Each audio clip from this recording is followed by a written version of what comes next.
Can you guess how many episodes of The Simpsons have aired since the last time an American won a Formula One race? All of them. Every single episode. In that time, the Berlin Wall has fallen down, J.K. Rowling wrote all 7 Harry Potter books, and the UK and Germany won a combined 22 F1 Drivers' World Championships. F1 itself grew to become one of the most popular sports in the world. But there is one nation of motorsport lovers that F1 has consistently struggled to win over: the US. Obviously, the Formula One Group wants to change that and has made it their aim to conquer the US. But how does a sport with minimal links to America compete with the likes of IndyCar, NASCAR and baseball? Welcome to Athletic Interest. In this video, we learn how Formula One is planning to take over America and whether the key to success lies in rediscovering an American F1 driver. Liberty Media, the American media company which purchased F1 in 2017, has been on a relentless push to make the sport popular in the US.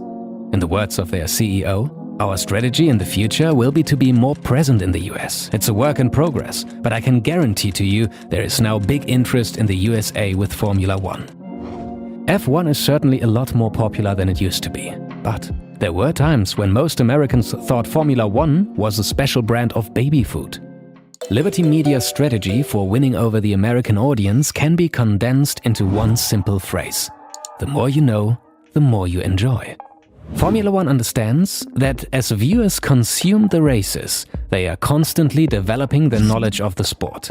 The deeper we invest ourselves intellectually and emotionally, the greater levels of enjoyment we receive from watching the races.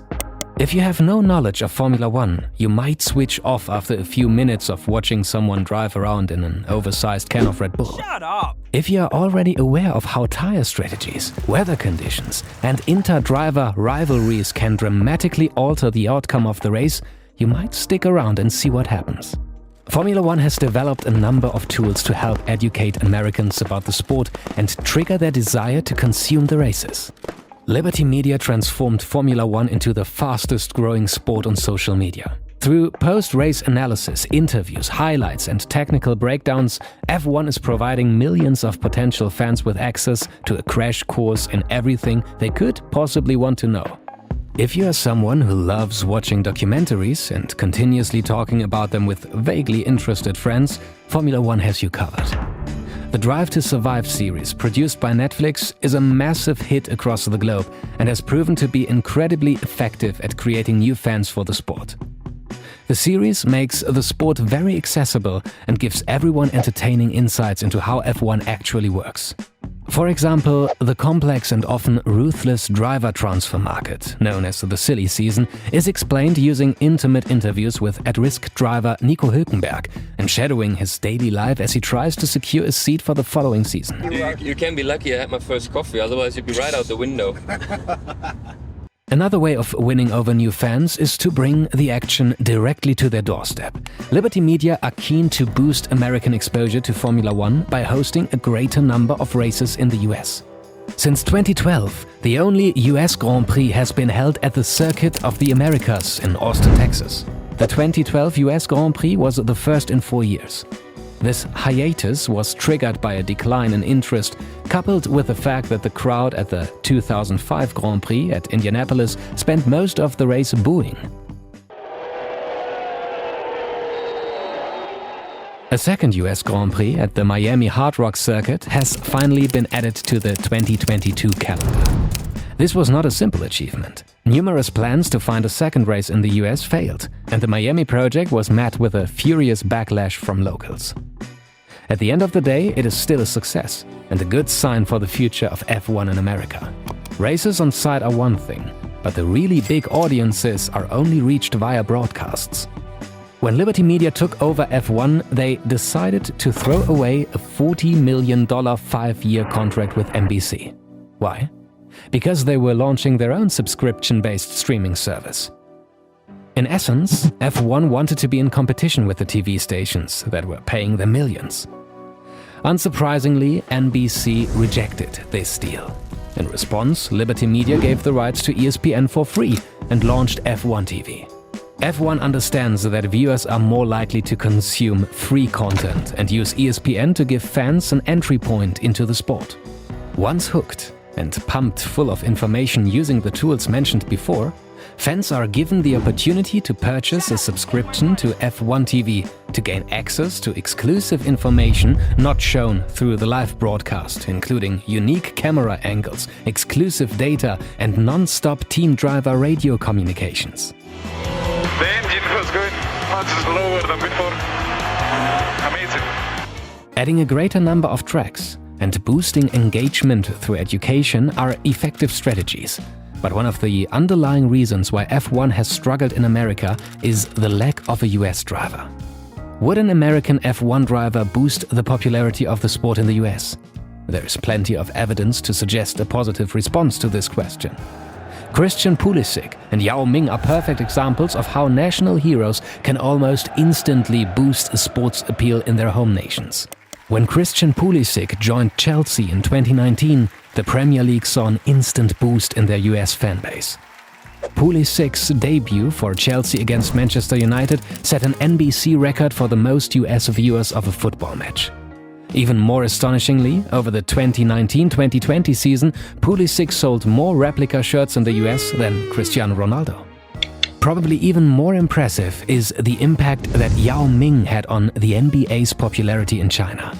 After joining the Houston Rockets in 2002, becoming an 8-time NBA All-Star, there are now over 600 million Chinese basketball fans, and China is considered to be the NBA's largest international market. But does it also work in Formula One? Take the case of Robert Kubica. His return to the sport in 2019 saw viewing figures in Poland increase by 256%. Or the case of Max Verstappen. The sport has seen a 30% uplift in Dutch fans across all demographics. An incredible 2 million Dutch people tuned in to watch Verstappen's victory in Mexico. That's 11% of the entire population. An American driver would be the perfect hook for potential fans who don't know enough about F1 to fall in love with the sport. But even without an American driver, does the strategy of boosting US support by educating potential fans work? Since 2017, Liberty Media has overseen a gradual increase in the popularity of F1, and TV figures are also speeding ahead. In the 2021 season, viewing figures are reported to have topped 1 million. But the much celebrated 1 million viewers has room for improvement when compared to the Premier League. NBC has suggested that close to 10 million Americans watch Premier League football, and big matches with the likes of Manchester United and Chelsea can claim over 1 million viewers. However, only 10,000 people signed up for F1 TV in the first year, but Liberty is playing the long game. Morgan Stanley predicts that close to 250,000 Americans will sign up to F1 TV by 2027. And there are opportunities for much larger growth, with close rivals IndyCar boasting over 69 million fans across the country. But this also shows that F1 is attempting to break into a competitive market and win over viewers who have grown up with a motorsport culture that doesn't automatically feel at home in Monaco or Azerbaijan. Liberty Media's current strategy has proven to be relatively successful, but the sport has a long way to go before it challenges the likes of IndyCar or the Premier League. Formula One's future in the US would be given a massive boost with the introduction of an American driver. But that's easier said than done with a country desperate for greater investment into its karting infrastructure if it ever hopes to produce a world champion again. You want the American F1 experience, but you are not living in the US? Then you should check out our video sponsor NordVPN. NordVPN lets you easily change your virtual location with a click, which allows you to watch events not available in your country. Whether you want to watch NBA, football, or Formula One, with NordVPN, the internet becomes a place without barriers, and you never miss your favorite sport. It takes just a click. Open the map, click on the location, and you'll be connected in seconds. It's that easy. And you can use it on 6 devices, even on your smart TV. Go to nordvpn.com/athleticinterest to get 73% off the 2-year plan, plus 4 additional months for free. It's risk-free with Nord's 30-day money-back guarantee.